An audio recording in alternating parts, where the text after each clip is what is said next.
Very very good morning students. मैं प्रियंका आप लोगों का बहुत बहुत स्वागत कर रही हूँ आपके अपने यूट्यूब चैनल पे, दैट इज कंप्यूटर वाली मैम। तो जैसा कि आप सभी को पता ही है, अभी फिलहाल मैंने एक प्रैक्टिस सेट आप लोगों के साथ शेयर किया था, वो दिल्ली पुलिस का था।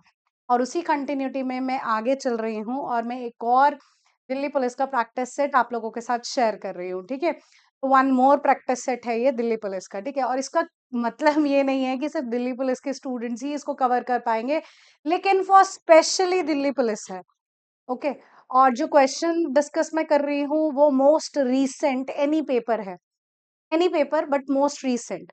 तो जब मोस्ट रीसेंट बोल दिया जाता है और किसी कॉम्पिटिटिव एग्जाम का पेपर बोल दिया जाता है, दैट मीन्स ये क्वेश्चन बहुत इंपॉर्टेंट रहने वाले हैं और हर एक एग्जाम के लिए इंपॉर्टेंट रहने वाले हैं, सिर्फ दिल्ली पुलिस नहीं।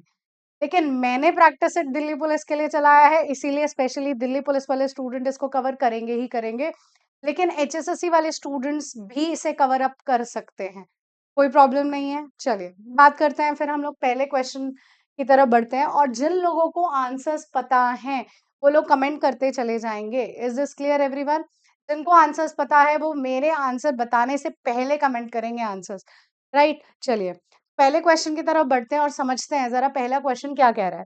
तो पहला क्वेश्चन जो है वो है पासवर्ड से रिलेटेड। तो आपको चार ऑप्शन दिए हुए हैं जिसमें ये पूछा गया है कि इनमें से स्ट्रॉन्गेस्ट पासवर्ड कौन सा है, चारों में से। तो ये तो बहुत इजी क्वेश्चन है ना? तो इसका आंसर तो फटाफट आप लोग कर ही सकते हैं, तो जल्दी से बता दीजिए आंसर क्या होने वाला है। देखो, पहले वाले में तो अल्फाबेट लिखे हुए हैं और नंबर लिखे हुए हैं, जो कोई भी गेस कर सकता है, आराम से काम चल सकता है। ठीक है, सेकंड वाले में क्या है, एक ही कुछ एक्स्ट्रा हम लोगों ने सिंबल यूज कर लिया, एक्सक्लेमेटरी का साइन यूज कर लिया है। तो इसका मतलब ये थोड़ी है कि बड़ा स्ट्रॉन्ग पासवर्ड हो गया, नहीं। अगर आप लोगों को स्ट्रॉन्ग पासवर्ड जनरेट करना है तो वो हर चीज का मिक्सचर होना चाहिए, नंबर होने चाहिए, सिंबल्स होने चाहिए, alphabet, lower case, upper case, सब कुछ इस्तेमाल कर लो। फिर जो पासवर्ड बनेगा that password is strong. Okay, तो यहाँ पर भी तो खाली अल्फाबेट लिखे हुए हैं, तो ये पासवर्ड भी स्ट्रॉन्ग नहीं है। लेकिन ये वाला पासवर्ड देखो, ये तो स्ट्रॉन्ग है कि इसमें अल्फाबेट कैपिटल लिखा हुआ है, फिर सिंबल का यूज किया है, फिर नंबर का, फिर यहाँ पर कहीं पर वर्ड्स को कैपिटल में, कई वर्ड्स को स्मॉल में, सिंबल्स, डिजिट, सबका इस्तेमाल किया है। यानी ये वाला पासवर्ड आपका स्ट्रॉन्ग है, सबसे स्ट्रॉन्ग है, जो यहाँ चार दे रखे हैं उनमें से। तो आंसर क्या बन जाता है? डी ऑप्शन बन जाता है, राइट? चलिए अगला क्वेश्चन देखते हैं। ये लीजिए दूसरा question, which type of malware replicates itself to spread across system, right? चलिए, तो ये क्वेश्चन जो है ये मैं बहुत बार ऑफलाइन पढ़ाते हुए स्टूडेंट्स को बताती हूँ कि अगर मैं आप लोगों को वॉर्म पढ़ा रही हूँ तो वॉर्म से एक ही क्वेश्चन बनता है और वो यहाँ पर दिख रहा है। ठीक है, तो मैं आप लोगों के लिए ये चारों डिस्कस कर दूंगी यहाँ पर। जिस तरीके से मैं ऑफलाइन में पढ़ाती हूँ वैसे आप लोगों को बता देती हूँ, ठीक है? तो यहाँ पे शुरुआत हम मालवेयर से करते हैं, उसके बाद आगे बढ़ते हैं। जब ये चारों डिस्कस कर दूंगी तब मैं दोबारा इस क्वेश्चन पर आ जाऊंगी, ठीक है? तो सबसे पहली बात है कि मालवेयर होता क्या है। तो मालवेयर क्या होता है, इसके लिए मैं आपको सीधी सी ये बात बताती हूँ कि हम लोग वायरस के बारे में पढ़ रहे हैं, लेकिन वायरस एक छोटा टर्म है, वायरस मालवेयर के अंदर आता है। मालवेयर एक बहुत बड़ी टर्म है जिसमें बहुत other type of malicious software आते हैं। तो मालवेयर से पहला क्वेश्चन बनता है हमेशा कि मिलिशियस सॉफ्टवेयर कौन है। ठीक है, तो पहला क्वेश्चन कौन कौन सा है? मिलिशियस सॉफ्टवेयर किसे कहते हैं? तो जो मालवेयर होता है वो सिर्फ सॉफ्टवेयर नहीं है, आप उसे एक कोड भी कह सकते हो, आप उसे एक प्रोग्राम भी कह सकते हो जो मिलिशियस है। मिलिशियस का मतलब क्या होता है? जो काम खराब करेगा, किसी तरीके से अच्छा नहीं करेगा, उसको मिलिशियस कहा जाता है। ऑलवेज खराब, ठीक है, उसको मिलिशियस कहा जाता है। तो मालवेयर क्या है? ये एक तरीके का प्रोग्राम है, कोड है, या सॉफ्टवेयर कह सकते हो जो मिलिशियस है। और ये पहला क्वेश्चन है मालवेयर से। एचएसएससी में बहुत पुराने पेपर्स में ये क्वेश्चन पूछा भी गया, राइट? चलिए, तो मालवेयर जो है वो दो तरीकों से स्प्रेड होता है, एक होता है ऑनलाइन और एक होता है ऑफलाइन। ठीक है, तो दो तरीकों से मालवेयर स्प्रेड हुआ, एक ऑनलाइन और एक ऑफलाइन। ऑनलाइन में कैसे स्प्रेड होता है? तो भाई आपके पास कोई लिंक आया और आपने उसको क्लिक कर दिया, और हमेशा आप ये देखोगे कि जब आपको कोई कॉल आ रही है और वो ये कह रहा है कि हाँ जी इस लिंक को क्लिक कर देना, अगर आप उस लिंक को क्लिक नहीं करोगे तो कुछ नहीं हो रहा। लेकिन अगर आप लोगों ने उस लिंक को क्लिक कर दिया तो वो वायरस आपके पूरे पीसी में स्प्रेड हो जाएगा। मेरी बात ध्यान से सुनना जो मैं बोल रही हूँ। मैंने ये कहा कि वायरस स्प्रेड हो जाएगा, ठीक है? मैंने ये नहीं कहा कि मालवेयर स्प्रेड हो जाएगा, वायरस स्प्रेड हो जाएगा। मैं जब वायरस पढ़ाऊंगी तब तुम लोग को ये टर्म क्लियर होगी कि मैंने स्पेशली इस बात पर क्यों जोर दिया कि जब आपके पास लिंक आया और आपने उसे क्लिक किया तो वायरस स्प्रेड हो गया, ठीक है? अभी 2 मिनट रुको जस्ट। ऑनलाइन में क्या हुआ कि कोई लिंक आया और आपने उसको क्लिक कर दिया तो उससे ऑनलाइन स्प्रेड हो गया मालवेयर, ठीक है? ऑफलाइन में कैसे स्प्रेड होता है? ऑफलाइन में कोई इन्फेक्टेड पीसी था, उससे पेन ड्राइव के जरिए आपने नॉन इन्फेक्टेड पीसी में कोई फाइल ट्रांसफर कर दी, तब आ जाएगा। तो ये दो तरीकों से स्प्रेड होता है, ऑनलाइन और ऑफलाइन। तो हमारे पास इनके टाइप्स होते हैं, मालवेयर के टाइप्स हैं। तो मालवेयर का टाइप में पहला टाइप आता है वॉर्म।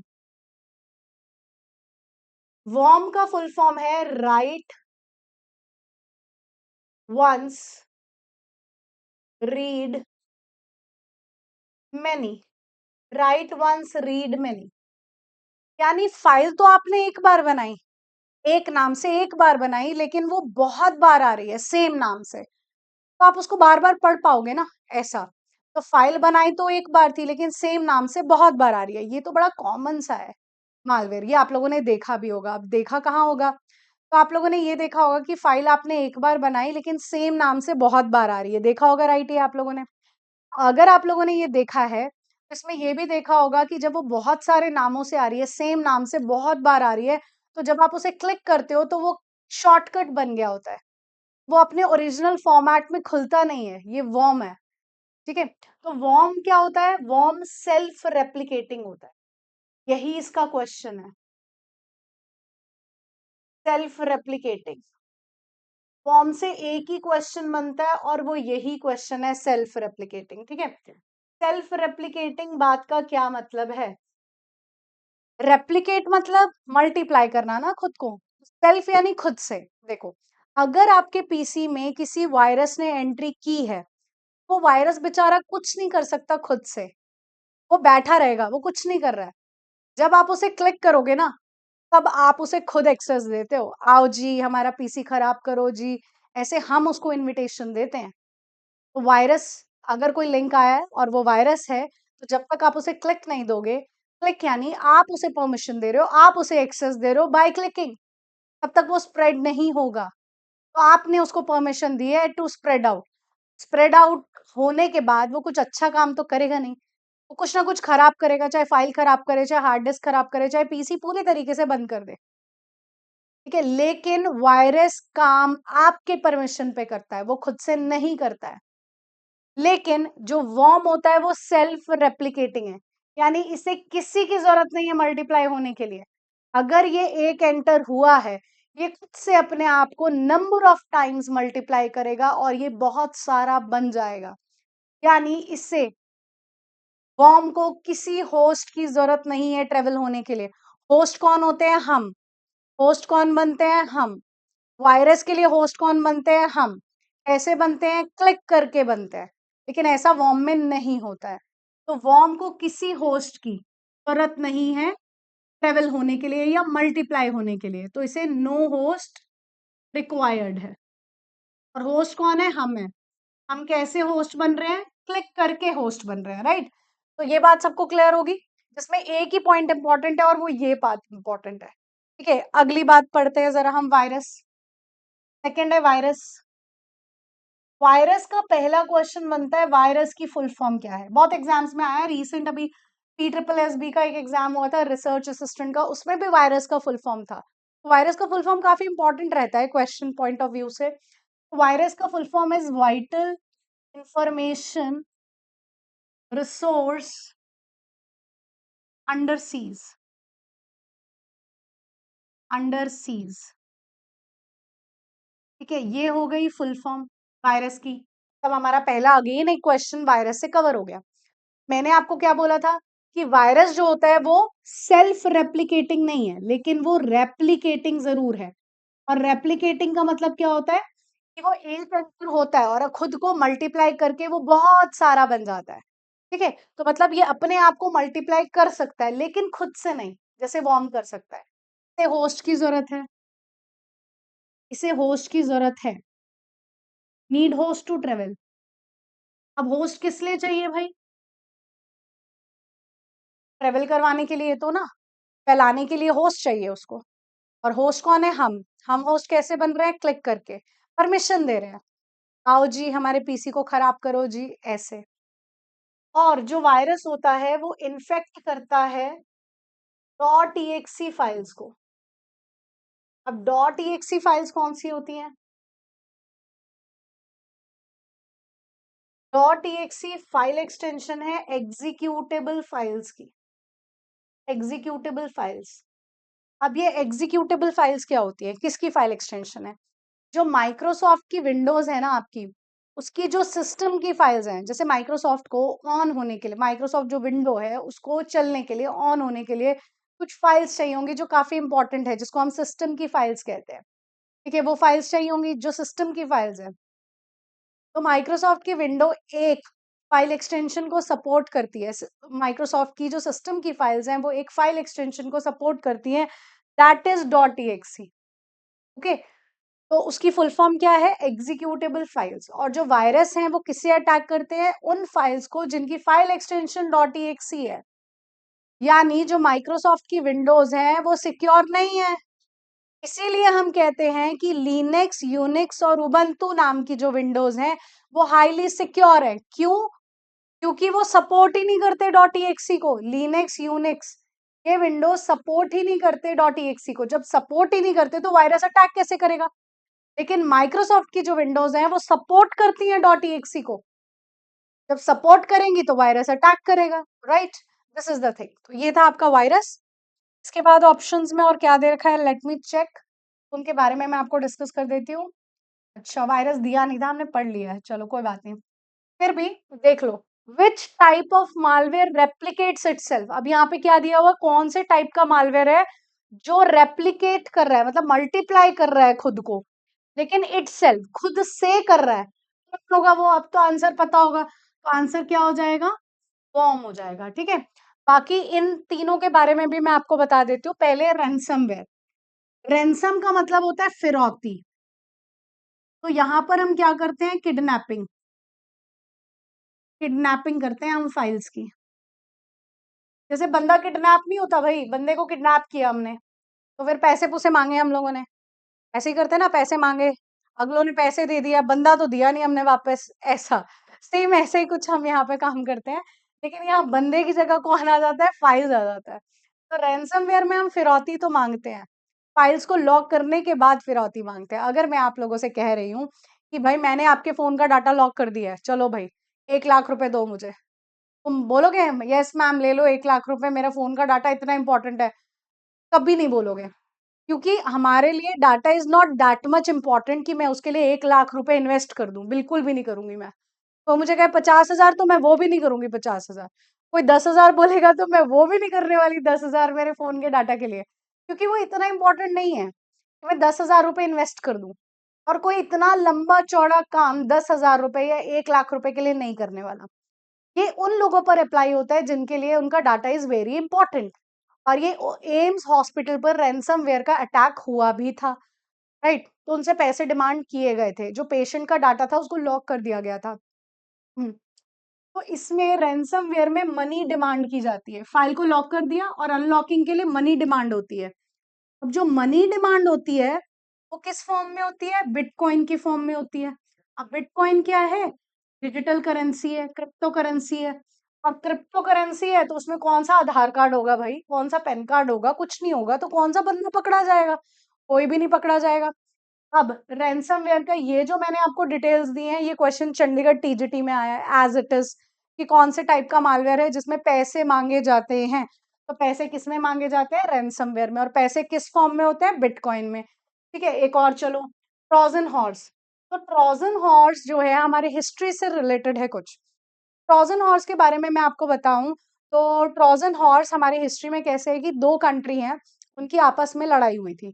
एक एक टर्की था और एक शायद ग्रीक था। इन दोनों की कंट्रीज की आपस में लड़ाई हुई, तो शायद आप लोगों ने ये कहानी सुनी भी होगी। तो उनमें से एक जो कंट्री था, उसके जो सैनिक थे वो एक लकड़ी के घोड़े में छुप कर आए थे। लकड़ी के घोड़े में पेट में उन्होंने एक दरवाजा बनाया हुआ था, उसके अंदर सैनिक थे। अब वो बाहर से तो मुझे दिख रहा है अच्छा प्यारा सा अच्छा सा सुंदर सा एक लकड़ी का घोड़ा है, लेकिन उसके अंदर तो सैनिक हैं। वो तो मेरे लिए जानलेवा हो सकते हैं ना, हार्मफुल हो सकते हैं। बाहर से चाहे वो सुंदर प्यारा दिख रहा है, लेकिन अंदर तो सैनिक बैठे हैं ना। यही सेम काम ट्रोजन हॉर्स करता है।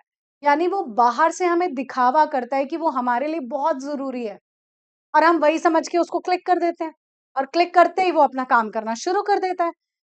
ऐसे तो ट्रोजन हॉर्स हमें प्रिटेंड करता है, दर्शाता है कि वो हमारे लिए बहुत जरूरी है, लेकिन होता नहीं है। वो एक्चुअल में मालवेयर होता है। ये ऐसा।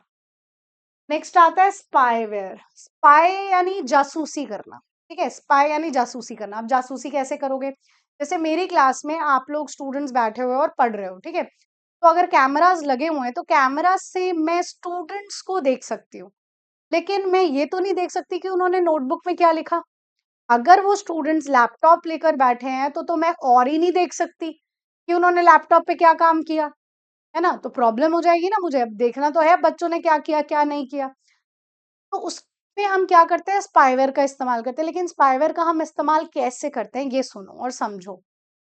देखो, मैं एक एग्जांपल देती हूँ इसमें। जैसे आप लोगों ने प्राइवेट ऑर्गेनाइजेशंस में, एमएनसीज, मल्टीनेशनल जो कंपनीज हैं, उनमें सुना होगा ना कि वो अपने एम्प्लॉयज को डेस्कटॉप, डेस्कटॉप तो नहीं देगी अपने एम्प्लॉयज को, लैपटॉप्स अपने एम्प्लॉय को दे देती है, घर ले जाओ भाई, कंपनी ने दिया है घर ले जाओ।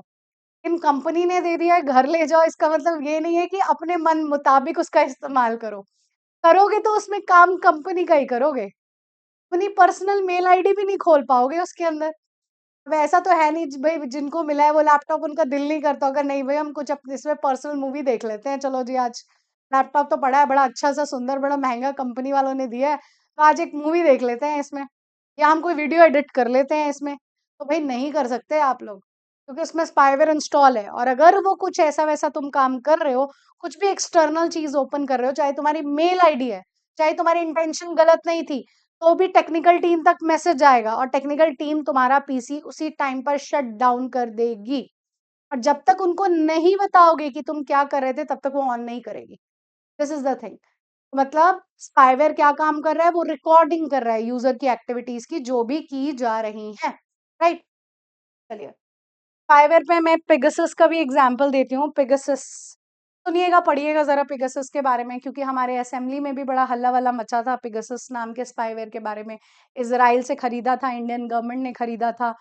उसके बाद पेगासस से जासूसी की जाती है किस तरीके से, राहुल गांधी और ने बहुत हल्ला मचाया था इस बारे में। ढूंढिएगा जरा इसके बारे में, क्योंकि 2 साल पहले द हिंदू न्यूज़पेपर का फ्रंट पेज न्यूज रहा है पेगासस, तो इसीलिए बहुत जरूरी भी है ये, पढ़िएगा। फिलहाल हमारे क्वेश्चन का आंसर क्या था, मालवेयर जो खुद से अपने आप को मल्टीप्लाई करता है वो है वॉर्म। ठीक है, तो आंसर इसका है वॉर्म। चलिए आगे चलते हैं, बहुत सारी एक्सप्लेनेशंस हो जाती हैं। चलिए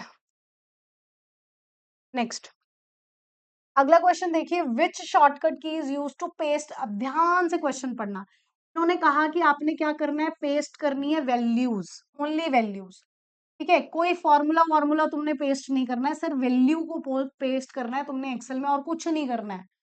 ठीक है, तो क्या लगेगा भाई, तो लगेगा control plus shift plus V लगेगा। ठीक है, control plus shift plus V लगेगा। ठीक है, अगर तुम लोगों को ओनली ओनली वैल्यूज पेस्ट करनी है, कोई फॉर्मूला नहीं कुछ नहीं, then you will use control plus shift plus V. ये किसकी शॉर्टकट की है, फॉर्मेट पेंटर की। फॉर्मेट पेंटर के अंदर आप कॉपी फॉर्मेटिंग और पेस्ट फॉर्मेटिंग करते हैं वर्ड के अंदर। ठीक है, control plus shift plus C copy formatting, control plus shift plus V paste formatting. Okay, ऐसे। तो एक्सेल के अंदर अगर आपको सिर्फ वैल्यू पेस्ट करनी है without formulas, then you will use control plus shift plus V. Next question, what type of software is Microsoft Access. Microsoft Access किस तरीके का सॉफ्टवेयर है?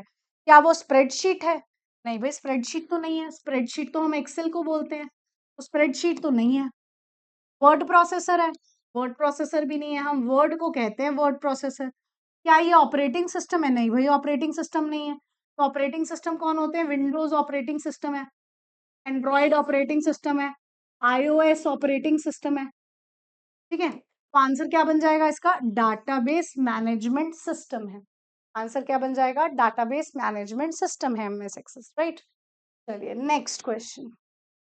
इन एमएस वर्ड के अंदर कौन सा फीचर है जो स्पेशली डिजाइन किया गया है to instantly replace pre defined index text entries or commonly misspelled words as you type without requiring user review or confirmation, right? देखिए इसका क्या मतलब है, जैसे हम व्हाट्सएप पर कुछ लिख रहे होते हैं ना, कोई स्पेलिंग लिख रहे हैं, अगर मैंने लिखा, मुझे लिखना है वर्ड लिखना है, मैंने डब्ल्यू लिखा, तो डब्ल्यू से रिलेटेड जितने वर्ड है वो सब आ जाते हैं, कुछ दो चार वर्ड आ जाते हैं ना। अब मैंने ओ लिखा तो डब्ल्यू ओ से रिलेटेड और वर्ड मुझे शो करने लगता है, फिर अगर मेरा वाला वर्ड मिल गया तो मैं उसे क्लिक कर देती हूँ तो वर्ड वो लिखा जाता है। ऐसे जैसे मुझे यू टेक्स्ट लिखना है तो मैंने टी लिखा तो टी से रिलेटेड जो भी वर्ड थे वो आए, उनमें से कोई नहीं है तो मैंने ई लिख दिया, ई से रिलेटेड जो वर्ड होते हैं वो आ जाएंगे, कुछ टी ई से रिलेटेड। अगर टेक्स्ट आ गया तो मैंने क्लिक कर दिया तो मेरा वर्ड पूरा हो गया। तो ऐसा काम कौन करता है, ऐसा काम कौन करता है, दिस इज ऑटो करेक्ट। कौन करता है जी, ऑटो करेक्ट करता है, राइट। इसके साथ साथ मुझे जरा आंसर देंगे आप लोग कि स्पेलिंग चेक की शॉर्टकट की क्या है, फटाफट से बताएंगे जरा, स्पेलिंग चेक की शॉर्टकट की क्या है।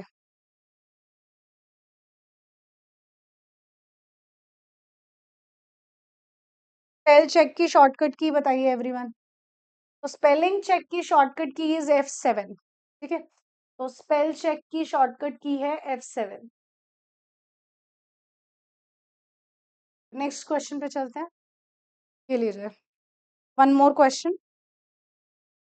क्या कह रहा है question, which of the following Microsoft word feature correct most of the common typographical errors. देखो इनमें से, एमएस वर्ड में से इनमें से कौन सा फीचर है जो करेक्ट करता है मोस्ट कॉमन टाइपोग्राफिकल एरर्स को। अब ये टाइपोग्राफिकल एरर्स क्या होता है, बड़ा मुश्किल सा शब्द पूछ लिया भाई। टाइपोग्राफिकल एरर्स का मतलब होता है जो मिसस्पेल्ड है। अब तो आसान हो गया ना, जो मिसस्पेल्ड थे, इनकी स्पेलिंग करेक्ट नहीं थी, तो अपने आप ऑलरेडी स्पेलिंग आ जाती है, हम उसको क्लिक कर लेते हैं, सेम ही है ना। तो वो कौन करता है, ऑटो करेक्ट करता है। मैंने ये स्पेशली क्वेश्चन क्यों लेकर आया, ये एनवीएस का क्वेश्चन है, एनवीएस में पूछा गया था।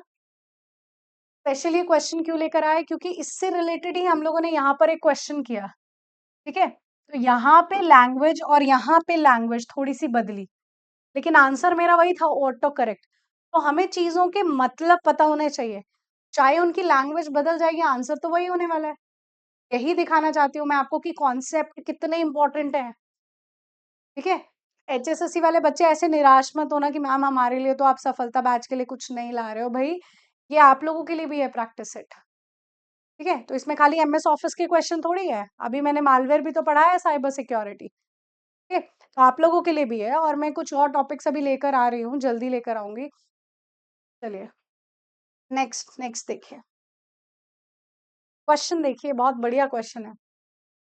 यू वॉन्ट टू काउंट, अब तुम्हें क्या करना है, काउंट करना है, ठीक है। हाउ मेनी एम्प्लॉयज, भाई कितने एम्प्लॉयज हैं एक किसी लिस्ट में जिनकी सैलरी ग्रेटर देन 50,000 है। एक्सेल के अंदर तुम्हें क्या काउंट करना है कि हाउ मेनी एम्प्लॉयज, कितने एम्प्लॉयज हैं जिनकी सैलरी ग्रेटर देन 50,000 है। फॉर्मूला क्या है, sum if count count A count if, मैं इन सब के बारे में आपको बता रही हूँ, ठीक है। सबसे पहली बात, लॉजिकल फंक्शंस होते हैं हमारे पास, लॉजिकल फंक्शंस एक्सेल के अंदर। अब लॉजिकल फंक्शंस क्या होते हैं, लॉजिकल फंक्शंस वो फंक्शंस होते हैं जहां पे रिजल्ट ट्रू या फॉल्स आता है, ठीक है, ट्रू या फॉल्स, हाँ या ना, ऐसा। तो लॉजिकल फंक्शन में सबसे पहला फंक्शन आता है इफ, इक्वल टू इफ। अब इसे कैसे हम इस्तेमाल करते हैं, पहले मैं जर्नल सिंटेक्स, सिंटेक्स यानी लिखने का तरीका, उस पर बात कर रही हूँ, एक्सप्लेनेशन दे रही हूँ, फिर एक्चुअल पर आ जाएंगे, क्योंकि जो एक्चुअल सिंटेक्स है वो भी हमारे पास क्वेश्चन 2024 के एक पेपर में था। चलिए सुनिए, इफ इक्वल टू इफ, यहां लिखी जाएगी कंडीशन,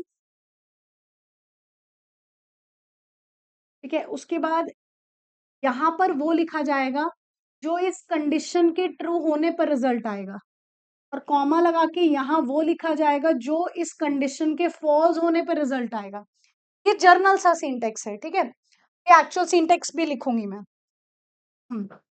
देखिए मैंने कहा मुझे निकालना है कि स्टूडेंट पास है या फेल है, मुझे ये निकालना है। तो स्टूडेंट का पास और फेल होना किस पे डिपेंड करता है? स्टूडेंट के परसेंटेज पे डिपेंड करता है। तो मैंने माना कि मैंने परसेंटेज स्टूडेंट की किसी A2 नाम के सेल में निकाल रखी है, ठीक है? तो मेरी जो कंडीशन है वो इस पे लगेगी, क्योंकि ये क्या है? स्टूडेंट का एवरेज है। एवरेज यानी स्टूडेंट की परसेंटेज है।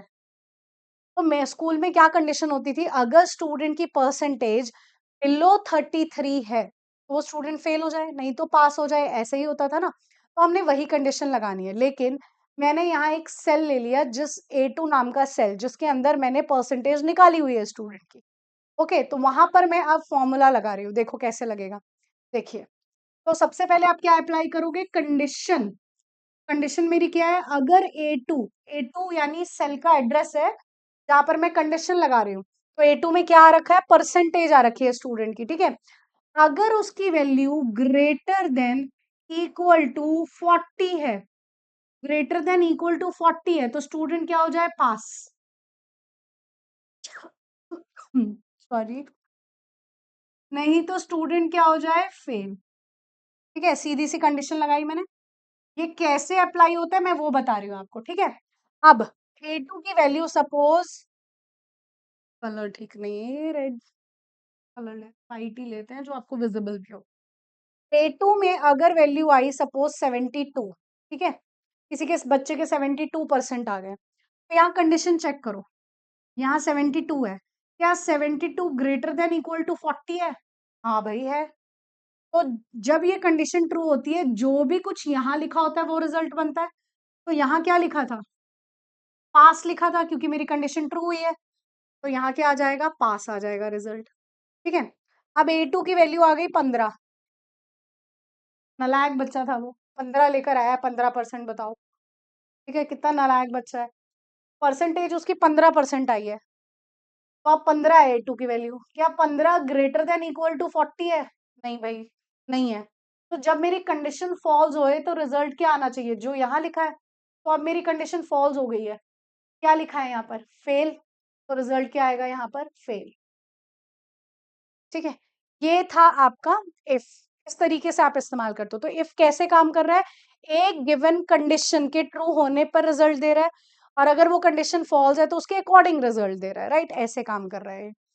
इफ फंक्शन कैसे काम करता है? कंडीशन के अकॉर्डिंग, ठीक है? कंडीशन ट्रू है तो उसके अकॉर्डिंग रिजल्ट, कंडीशन फॉल्स है तो उसके अकॉर्डिंग रिजल्ट, ठीक है? तो इफ अगर आपको समझ में आया तो आपको ये चीजें समझ में आएंगी। अगर दे रखा है सम इफ, अगर दे रखा है सम इफ, सम इफ भी लॉजिकल फंक्शन है। सम इफ, जैसा नाम वैसा काम। तो इफ में क्या हम अप्लाई करते हैं? कंडीशन, कंडीशन के अकॉर्डिंग रिजल्ट। तो अगर यहाँ पे दे रखा है हाउ मेनी, तो नंबर बताना है काउंट करके। अगर यहाँ पे बोल रहा होता टोटल, टोटल बोल रहा होता तो हम लगाते सम इफ। टोटल नहीं बोला उसने, उसने बोला है काउंट करके बताओ। जब काउंट करने के लिए बोलता है तब क्या लगता है? काउंट इफ लगता है। तब क्या लगता है? काउंट इफ लगता है। जैसे मैं इनका एग्जाम्पल दे देती हूँ, फिलहाल इसका आंसर इज काउंट इफ। मैं एक एग्जाम्पल देती हूँ, मैंने कहा मेरे पास एक टेबल है, बना ही लेते हैं टेबल, थोड़ा और समझ में आ जाएगा। मेरे पास एक टेबल है जिसमें एम्प्लॉय का नेम है और उसकी सैलरी लिखी हुई है। ठीक है, एम्प्लॉय का नाम और सैलरी, रोहित, मोहित, मोनू, सोनू, ऐसे नाम लिखे हुए हैं। और किसी की सैलरी है 50K, किसी की 60, किसी की 20K, किसी की 40K। तो मैंने कंडीशन ये दी कि जिनकी सैलरी 50,000 से ऊपर है उनका सम करके मुझे दे दो। कंडीशन पर सम हुआ ना, सभी का थोड़ी बोला सम करके दो। कंडीशन क्या दी मैंने? जिनकी सैलरी 50,000 से ऊपर है, तो 50,000 से ऊपर कौन है? एक ही है फिलहाल। तो सम सिर्फ उसी का होगा और रिजल्ट आ जाएगा। अब मैंने कहा कि जिनकी सैलरी 50,000 से नीचे है उनका सम करके दो, सिर्फ उन्हीं का सम। तो किसकी सैलरी है 50,000 से नीचे? इसकी और इसकी। तो मेरा रिजल्ट कितने आने वाला है? 40 प्लस 20, 60, 60K, ऐसे।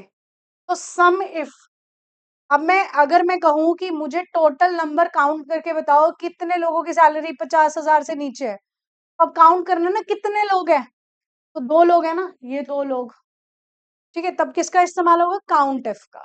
Is clear? तो ऐसे यहाँ पर था कि तुम्हें क्या करना था, how many employees in a list, कितने एम्प्लॉयज है जिनकी सैलरी ग्रेटर देन 50,000 है, तब हम किसका इस्तेमाल करेंगे? काउंट इफ का। अगर टोटल का बोलता तो सम इफ यूज होता। अब एक और चीज इसमें साथ साथ बता देती हूँ, कहीं पढ़ो तो फिर कंफ्यूजन क्रिएट हो जाएगी, इसलिए एक और चीज बता देती हूँ तुम लोगों को। एक हमारे पास फंक्शन होता है सम इफ्स भी होता है, सम इफ्स भी होता है, एक काउंट इफ्स भी होता है। नाम तो सेम है, काम भी सेम है, लेकिन यहाँ पर कंडीशन एक ही होती है, कंडीशन एक होती है। इन दोनों में कंडीशन एक से ज्यादा हो जाती है, कंडीशन मोर देन वन हो जाती है, बस ये डिफरेंस है। यहाँ पर एक ही कंडीशन लगी थी ना कि सैलरी सिर्फ 50,000 से ऊपर हो। अगर काउंट इफ्स लिखा होता या सम इफ्स लिखा होता तो मेरा टेबल में देखो कैसे चेंज होता। मेरे पास एक और फील्ड है, यहाँ पर एड्रेस लिखा हुआ है, यहाँ लिखा है चंडीगढ़, दिल्ली, दिल्ली, दिल्ली, ठीक है, ऐसे लिखा है। अब मैंने कंडीशन क्या दी, मैंने कहा कि उनकी सैलरी का सम करो जिनकी सैलरी 50,000 से कम है और जिनका एड्रेस दिल्ली है। मैंने कंडीशन दो दे दी ना, जिनका सम 50,000 से कम है तो कौन, सैलरी 50,000 से कम है तो कौन है? ये दोनों। और जिनका एड्रेस दिल्ली है तो ये दोनों। सम किसका होगा? इन दोनों का। समझ में आ गई बात? अब मैंने कहा तब किसका इस्तेमाल होगा? कंडीशन एक से ज्यादा हो गई और टोटल करने के लिए बोला तो सम इफ्स का इस्तेमाल होगा। अब मैंने कहा टोटल बताओ जिनकी जिनकी सैलरी 40,000 से ऊपर है, टोटल बताना है जिनकी सैलरी 40,000 से ऊपर है और एड्रेस चंडीगढ़ है। तो 40,000 से ऊपर ये भी है, देखो अब ध्यान से सुनो, 40,000 से ऊपर ये भी है और ये भी है। मेरी दो कंडीशन थी, सैलरी 40,000 से ऊपर होनी चाहिए, दो है, और एड्रेस चंडीगढ़ होना चाहिए। तो यहाँ पर एक ही है ना एड्रेस चंडीगढ़, तो जहां पर दोनों कंडीशन ट्रू होंगी वो काउंट करके बताना है। तो यहाँ रिजल्ट कितना आ जाएगा? 1। और फंक्शन क्या यूज होगा? Count ifs. ठीक है, कि क्योंकि तुमने कंडीशन एक से ज्यादा यूज की है। Is this clear everyone? चलिए आगे बढ़ते हैं, ये तो मैं तुम्हें सिंटेक्स कभी और समझाऊंगी इनमें। आगे चलते हैं, एक क्लास ले आऊंगी मैं एक्सेल की जिसमें लॉजिकल फंक्शंस तो मैं समझा दूंगी, क्योंकि चंडीगढ़ एएसआई के लिए भी मुझे क्लास लेकर आनी है, उसमें 2 साल पेपर हुआ है, तो दोनों बार क्वेश्चन शीट बेस्ड क्वेश्चन आया तो वो मुझे करवाने भी हैं। ठीक है, तो अभी चंडीगढ़ एएसआई का कोई अनाउंसमेंट अभी आया नहीं है, तो इसीलिए मैं अभी रुकी हुई हूँ उसके लिए। चलिए, तो what does control plus semicolon do in Excel? ठीक है, तो इसके लिए मैं तुम लोगों को थोड़ा ये पढ़ा देती हूँ, ये देखो, ये कुछ शॉर्टकट कीज है। तो कंट्रोल प्लस सेमीकोलन आपको क्या बताता है? Current date. तो अब तो आंसर आ ही जाएगा फटाफट से, करंट डेट का है, ये रहा तुम्हारा आंसर। ओके, लेकिन एक और है, करंट टाइम अगर इंसर्ट करना है तो शॉर्टकट की क्या है? Control plus shift plus semicolon. तो ऐसा क्वेश्चन हमारे पास एक और एग्जाम में भी आया तो मैंने लिख दिया, क्वेश्चन ऐसे था, control plus shift plus semicolon किसके लिए यूज हो रहा है? तो मैंने अभी पढ़ा भाई करंट टाइम के लिए यूज हो रहा है, भाई इंसर्ट टाइम के लिए यूज हो रहा है। ऐसे इस तरीके से क्वेश्चन बनते हैं आपके। आगे देखिए, ये दो डेट एंड टाइम फंक्शन है, दोनों को याद कर लीजिएगा, बहुत इंपॉर्टेंट है एग्जाम्स के लिए। ठीक है, तो क्या है, एक है टुडे और एक है नाउ। टुडे किस लिए यूज करते हो? करंट डेट के लिए तुम टुडे का इस्तेमाल करते हो, और नाउ फंक्शन किस लिए? करंट डेट एंड टाइम के लिए हम यूज करते हैं। काफी इंपॉर्टेंट है, सीधे क्वेश्चन बन जाते हैं कि आपको अगर करंट डेट डिस्प्ले करनी है तो कौन सा फंक्शन है? That is today. Current date and time display करनी है तो कौन सा फंक्शन है? That is now. Simple, very simple. Computer को इतना डिफिकल्ट मत बनाओ, लेकिन कंसेप्ट क्लियरेंस रखोगे तो बहुत आसान है, बहुत आसान, आराम से करते चलोगे। चलो अगला क्वेश्चन देखो, एक और शॉर्टकट की, तो दिल्ली पुलिस के लिए शॉर्टकट कीज वैसे ही इंपॉर्टेंट है, ये भी किसी एग्जाम का आज क्वेश्चन है इसलिए मैं डिस्कस कर रही हूँ। तो कौन सी शॉर्टकट की है जो यूज की जा रही है? फिल द सिलेक्टेड सेल, जो आपने सिलेक्ट किए हैं सेल्स उनको फिल करने के लिए यूज कर रहे हो with active cells. Active cells कौन होते हैं? जहां पर आप बैठे हो। ठीक है, तो सपोज आप यहाँ पर बैठे हो और आपने कुछ सेल सिलेक्ट कर रखे हैं, ठीक है, लेकिन to the right, right side में करना है आपको, ठीक है। एक्टिव सेल ये है और यहाँ पर राइट साइड में आपको आगे करना है सिलेक्ट। तो किससे करोगे? कंट्रोल+R से करोगे, राइट। चलो भाई आगे देखें क्वेश्चन। ये लो, ये तो बहुत आसान क्वेश्चन है, फटाफट से मुझे आंसर दे दो इसका। MS वर्ड का फाइल एक्सटेंशन बताना है तुम्हें, तो MS वर्ड, लेकिन इसमें क्या पूछा है? नए वर्जन का। तो नए वर्जन का .docx है, पुराने वालों का .doc है, ओके।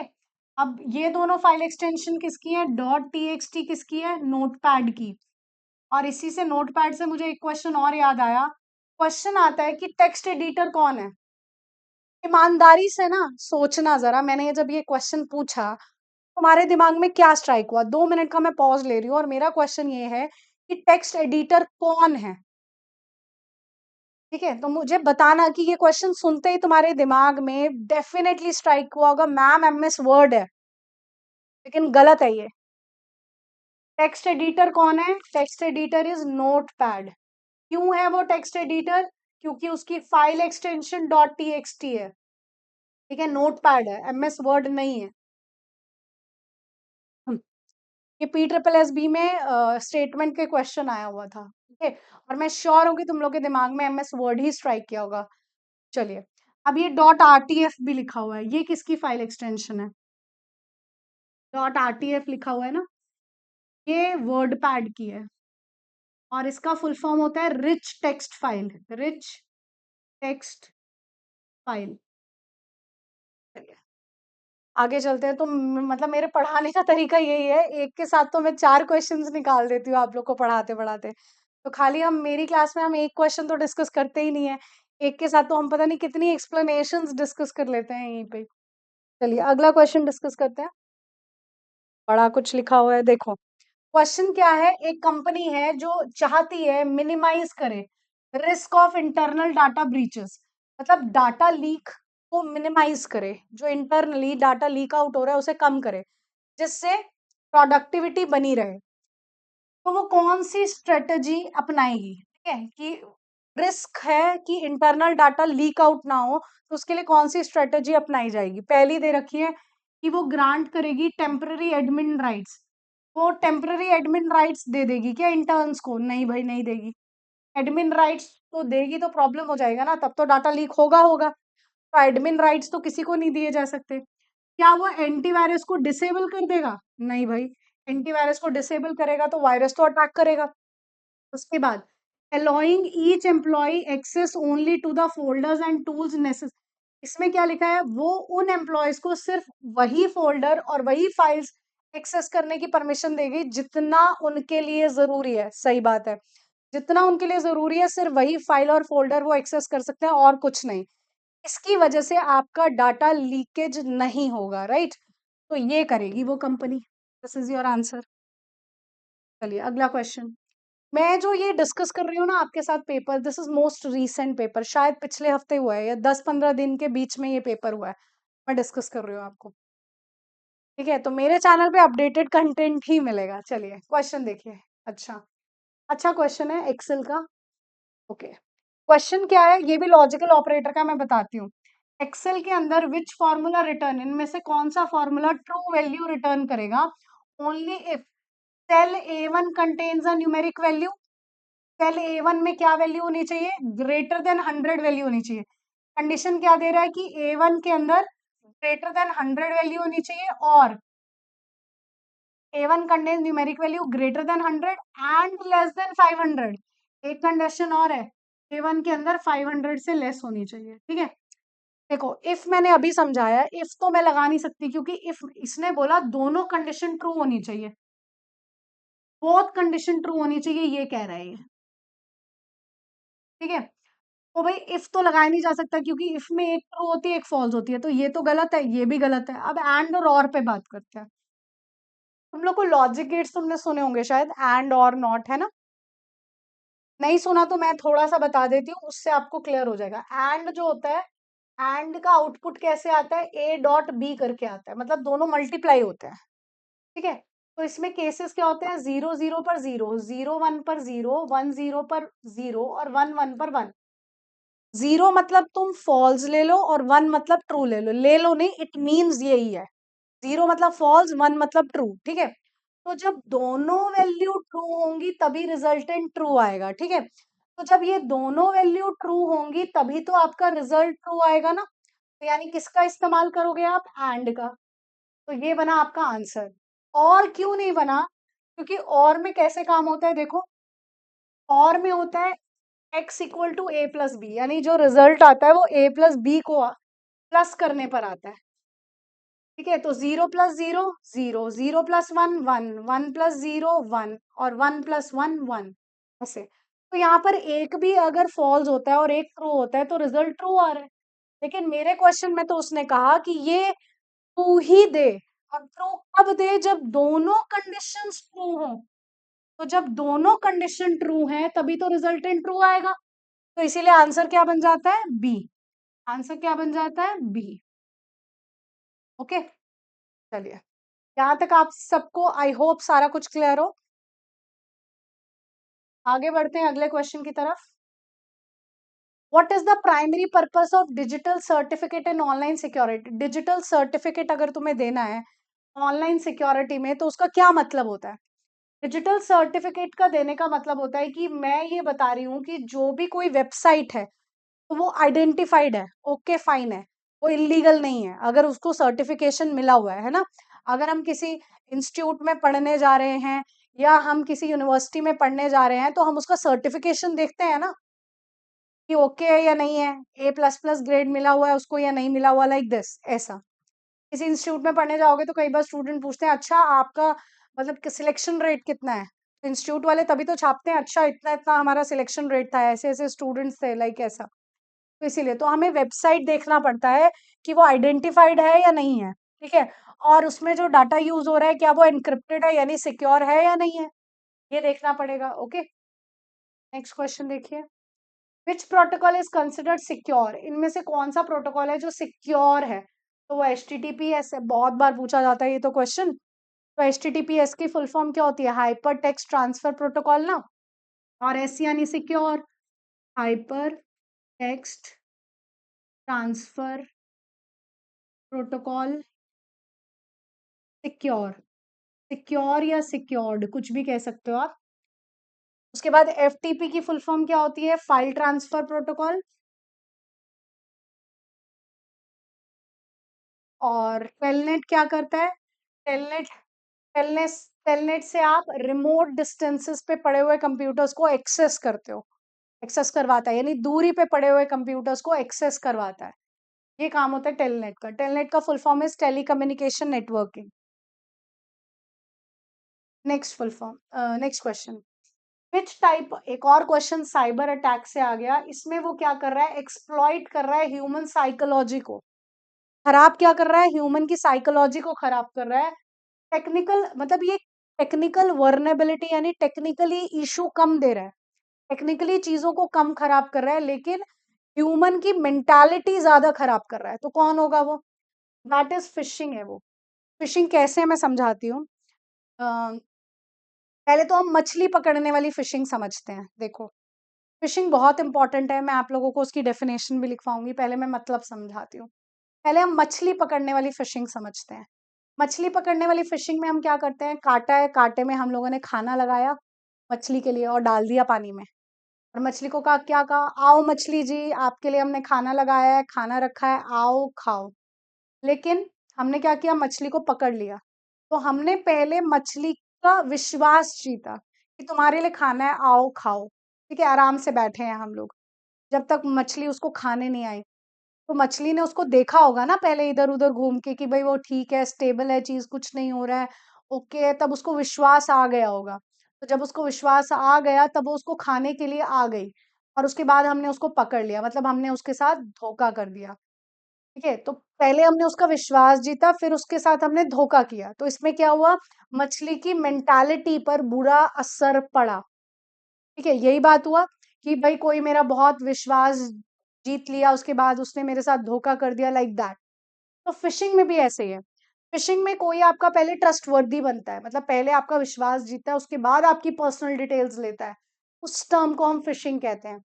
तो फिशिंग अगर क्वेश्चन आ रहा है तो फिशिंग का क्वेश्चन क्या आता है?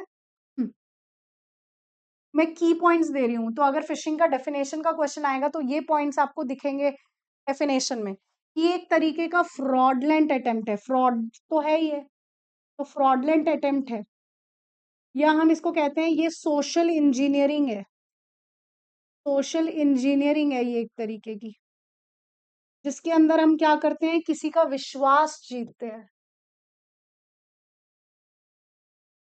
विश्वास जीता जाता है, यानी ट्रस्टवर्दी बनते हैं हम किसी के बाद हम उसकी पर्सनल डिटेल लेते हैं, के बाद हम उसकी पर्सनल डिटेल्स लेते हैं, और पर्सनल डिटेल्स किसी भी तरीके की हो सकती है, वीडियोस, ऑडियोज, उसके बाद login IDs, password, ATM pins, anything, और ये सारा काम डिजिटल प्लेटफॉर्म पे होता है। इस चीज को फिशिंग कहा जाता है। और जब ये फिशिंग वाली चीज बाय कॉल्स की जाती है तब उसको विशिंग कहते हैं। बाय कॉल्स जब होता है तब वो विशिंग कहलाता है, और जब बाय एसएमएस होता है तब उसको स्मिशिंग कहते हैं। ओके, ये टर्म है आपकी। This clear? आई होप आप लोगों को ये सारी चीजें बहुत अच्छे से समझ में आई होगी। ओके, क्योंकि मेरा मेन मोटो ही रहता है कॉन्सेप्ट क्लियरेंस, और मैं उस पर पूरे तरीके से काम करती हूँ, क्योंकि मेरा सिर्फ ये मुद्दा नहीं है कि this is the question, this is the answer, no. और मैं इधर उधर के कोई क्वेश्चंस नहीं उठा के लेकर आ रही, मोस्ट रीसेंट पेपर्स लेकर आ रही हूँ, ताकि तुम्हें पता चले कि किस तरीके से कोई भी स्टेट एग्जाम बना रही है, कैसे क्वेश्चंस आएंगे। सिर्फ पढ़ना हमारे लिए जरूरी नहीं है, हमें लास्ट एंड ऑब्जेक्टिव क्वेश्चंस पर ध्यान देना है, तो वही तो हम कर रहे हैं, लेकिन विद ये 4 के 4 ऑप्शन एक्सप्लेनेशंस के साथ, ईच एंड एवरी एक्सप्लेनेशन के साथ, कि अगली बार कभी क्वेश्चन आए तो मुझे पता हो, क्योंकि मेरे कॉन्सेप्ट क्लियर है। Is this clear? अगर आप लोग को ये चैनल बहुत फ्रूटफुल लग रहा है और विद एक्सप्लेनेशंस लग रहा है, और आप लोगों के लिए काफी हेल्पफुल लग रहा है, तो do subscribe my channel and share with others as well. Okay, thank you so much everyone.